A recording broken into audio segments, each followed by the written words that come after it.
Hey, what's up, everyone? This is Jeremy, founder of Quickmail.io. And this is Jack, Chief Lead Generation Officer at salesbread.com. What are we talking about today, Jeremy? Today we're going to talk about a way to increase your reply rate and your positive reply rate, right? There are some ways to do it that are not so talked about, actually. So it's Yeah. pretty In cool. fact, I don't think we've mentioned this at all in It's correct. 330 plus episodes. So has to do with the problem you're solving. It should be a good cast. But as we get into it, we first need to hear from our sponsors because today most B2B companies lack the time or expertise to turn your cold prospects into warm sales qualified leads. So at salesbread.com, we're going to send you one lead every day by sending ultra personalized cold emails and LinkedIn messages on your behalf so that you don't have to worry about prospecting, list building, personalization, copywriting, outreach strategies, sales follow-ups, and everything in between. So if that sounds pretty good, head over to salesbread.com, check out some content, learn some stuff, and maybe get in touch today. Do it. Do it. I don't have my one-liner prepared, but honestly, Let's hear one it. of the best, cool outreach tool out there is obviously Quickmail.io. It's got a fantastic, actually, if you checked it out in the past, you want to check it out again. We did change our pricing. We heard the market about, not pricing per inbox. So go and check it out. You now have access to a Ferrari for the price of a Fiat, which is not always available, but it is right now. So I would jump on it before I change my mind and change the pricing again. And you also have like a free plan that you can take advantage of. And we're talking about real free plan where you can effectively get a business going on it. And yeah, check it out. This is an awesome tool. That's your Nothing to opportunity. lose. Yeah. Uh, okay. I second that. All right. So now here we are. We're talking about increasing your reply rate by choosing the right problem to address. Is that right? Yeah, Okay. what are you talking about, like Jack? Right. Honestly, I have to sell washing powder, then I have to sell washing powder, right? So what's the Right. problem here? So Okay. that's what, So people are thinking most of the time, right? I only have one problem to solve. Oh, my true. tool is But solving. when it comes to cold email, imagine if you reached out to someone that woke up with this issue that you happen to solve. For example, let's take okay, an MSP. Okay, you sell IT service, support, and managed hosting, that kind of thing. Long sales cycle, big contracts. Usually, people aren't switching their MSP often. But imagine, the CEO just had their servers crash last night, and now their team's going to be working from home with no data. It's just a waste of a week, perhaps. It's bad. You reach out and you offer some sort of a remedy to this pain point. Are you going to have an easier time getting a reply? I think you will. I think the the sharper the pain point, Perry Marshall describes it as a bleeding neck problem. If you know who's got a problem, you're going to have an easier time getting responses. So far, so good. So Yeah, so conversely, yeah, hit me. here's actually the interesting thing. So we've been saying that for a lot of casts already. So to you, listener, that should not be anything new. Timing do play a huge role in getting the right reply, right? Like for example, if you have a service that people use at Christmas and you're trying to sell it in April, probably not going to have as good of a reply as if coming closer to Christmas, for example, right?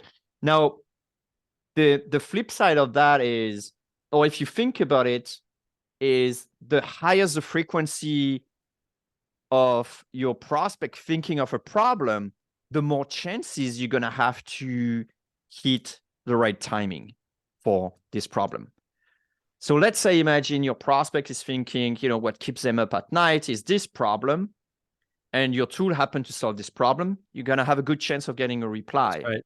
That's But right. if your problem is only met only once a quarter because maybe they need to do something once a quarter, it's not going to be Yeah, on top of their mind for like 3 months. And I think you're if right. your product can actually solve two problems, I go with you should find the one with the highest level frequency of thinking, not necessarily the highest pain point anymore. Look at that. Look at Right. that. And And I that's a think big that's a departure. trick. Mm, Yeah.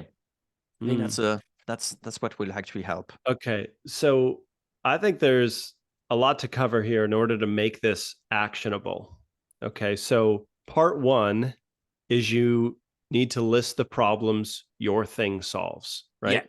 I like Okay. that. And usually this is more than one, right? And we've been teaching do that for follow-ups, right? Each of your There you go. follow-ups should really solve a different problem. That's So it right. should bring something new to the conversation every time. Okay. And I want to explore this, like just get concrete, do this a few times.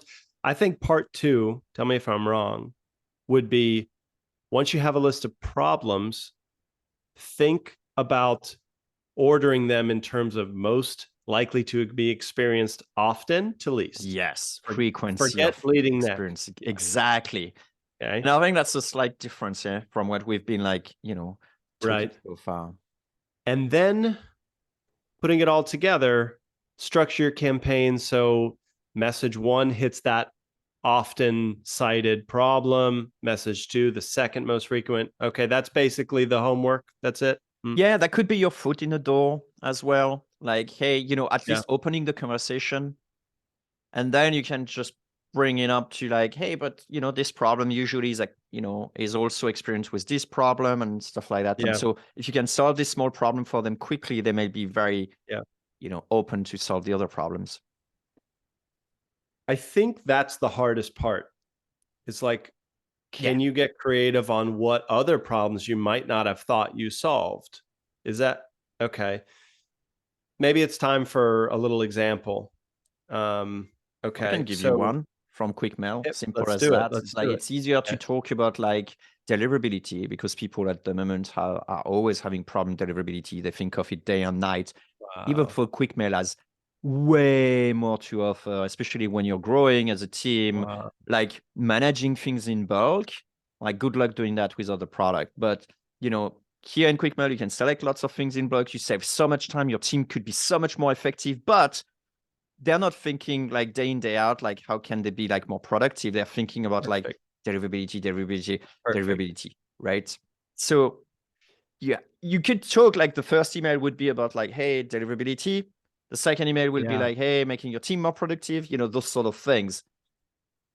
Notice the difference where you like you said, there's a lot of other features and benefits that Shit done. in other in other conversations might be tempted to say, oh, well, that goes first, obviously. That's Yeah. what a different, but you decided, okay, deliverability, that's the hot topic, and Quickmail's got that under wraps.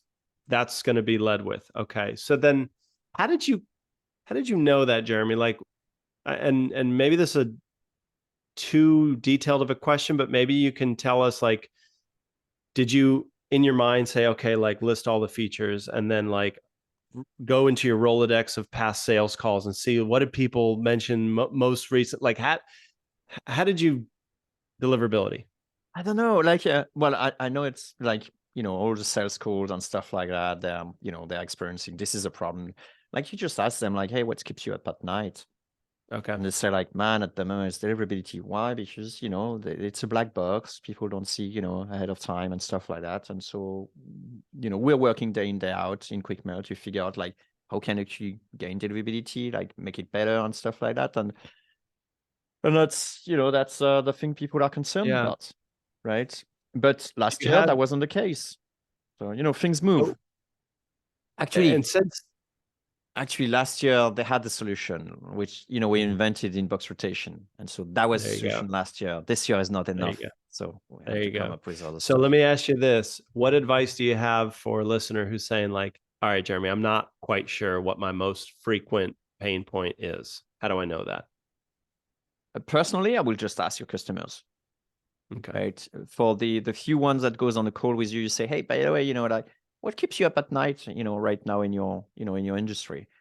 Or like, what is the thing, like, what is the problem? Like, hey, we're solving this, right now, but hey, I want to make sure that, on a scale of 1 to 5, like, how big is this problems you're Yeah. trying to solve. And if it's not like a 5 super important, then you say like, hey, what's a 5 right now?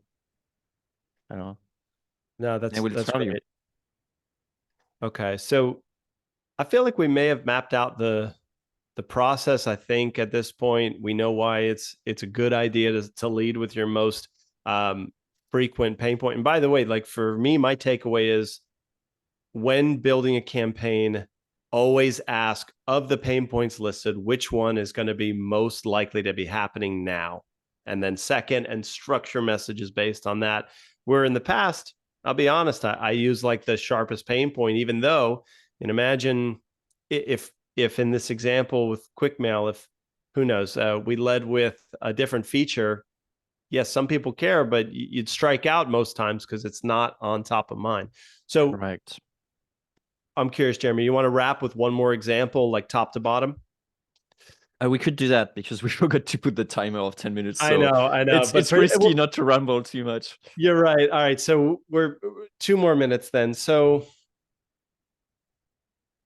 it, I think it's a very big deal what this implies. It a lot of my older campaigns probably could have used a treatment to make sure I'm hitting a different one. But I'm just thinking about certain industries that may have a hard time saying, well, gosh, Let's how many try different one. problems? Okay. E-commerce, email marketing service. Like we're an email Okay. marketing agency for Shopify store owners, It's right? probably going to be delivery again. Good Everything point. emails is delivery at the moment. Okay, Like let's spin it. if you're a marketing tool right now, you can definitely win customer just purely on saying you got better deliverability. And that's Okay. what happened. I know a few of my friends who actually switched service I because of think I think you're spot on. Let me try reversing. Let's suppose now, just to do a completely different. Let's say we're trying to sell that service to an e-commerce store owner, right? that. Okay. And so maybe in the past, they're like, oh, the pain point is stop losing good customers just because they don't check out right away. We'll get them back. Correct. What It's do you think? exactly. Like, Yeah. It's what's a plan B? it's a card abandonment type of service. One of my There you friends go. is actually providing one. Okay. And yes, I mean in the past you say like, hey, we make sure we get back X number of business, whatever. But then Okay. now you could also say we have the best deliverability in the market, and then suddenly There you it's like, go. oh, that's something that I'm worried about because apparently my customer Perfect. don't get the emails.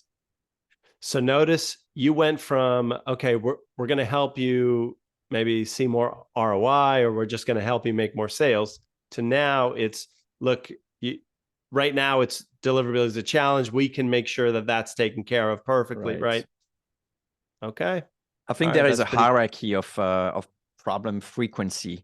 Which one is like it's like Google SERP, right? It's like if if I type your current problem, you have like a sort of hierarchy of like this is my most pressing problem I want to solve because it's nagging me. It's always there type of thing, and it has All to be right. solved. All right. Let's end the cast on this futuristic thought I had, Jeremy. Okay, The cool. future will be, you're going to have your prospect list, and for each prospect, you're going to have some Oh data man, point I love on what you're what saying. they're going through, and you're going to Awesome. tailor the campaign based on stuff that we don't even have access to today. Who It's knows? not I first mean, liner anymore. It's a first touch now. Which touch is the first one out of those there you 5 go. touch? Yeah. I mean, just imagine you have this AI that can watch every YouTube video the company's ever created, read every email newsletter, read every post, and say like, oh wow, lately we've noticed a theme with X, and so that may start to see a day where each prospect gets like a tailored campaign in some Crazy. robotic future. But I'm sure we went over our 10-minute timer, but That will it be up for was, another cast. yeah, but this is important. If you like this and you want more, I'm going to plug the course today differently. I got an Okay. email yesterday from somebody that tried to work with SalesBread a year ago, and frankly, I didn't like the industry they were Yeah, in, you and I turn didn't them like the down. product they were selling. I was telling you, and I was like, hey, unfortunately, I'm not really. I'm a little like hesitant to approach this market. I'd recommend check out other things. Well, she emailed me now a full year later, and she goes, "When you told me, you know, it wasn't free," she's like, "We bought the course, and I wanted to share the stats we have." Like, and she said that they were able to maintain Yeah, she something like did the 1 to 2 leads every day. And she said, like, even better, 1.5% of everyone that she starts on her sequence books a call and shows up with her. And I'm like, this is amazing. I was so happy for her. And I didn't consult, I didn't do it. I just pointed her. I don't even know, she found the course on her own. So check out course.quickmail.io if you want to be like her. I wish I could give you like a name drop and like promote your company, but it works for a lot of industries. I didn't think would be so easy to approach. And She did a good move by buying the course because she got like 2 leads a day where you're offering only just 1 lead a day. I know, and what a discount. Holy cow. So if that's appealing, or if at the very least you like the cast and you want to just see what it's like, you could take us up on our money back guarantee. Try it before you commit. You got a month. Right. And if you're a success story like the one I shared, please let us know. We have a good time And reading last those. thing I would say is one of our competitors just bought, the course again today, in Today, order yeah. to help their own clients. So it's like so funny. Anyway, That's right. Hey, use it. I mean, gosh, we get ripped off a lot. In fact, I didn't tell you this, Jeremy, but 2 days ago I had a sales call. They're like, "Do you run Facebook ads?" I'm like, "No." And he goes, "Well, somebody's been running around with your exact headline no and like way. sub headline and the same call to action." He's like, Oh, "It that's sounded funny. like sales red, so I decided to book with you anyways." And I was like, "All right, rock and roll." That's So if you want funny. to, see some swipe worthy stuff that we don't share on the cast, it's in the course. All right, Jeremy. That was Sure. awesome. Thank you, man. All right. Thank you, Jack. Bye. See ya.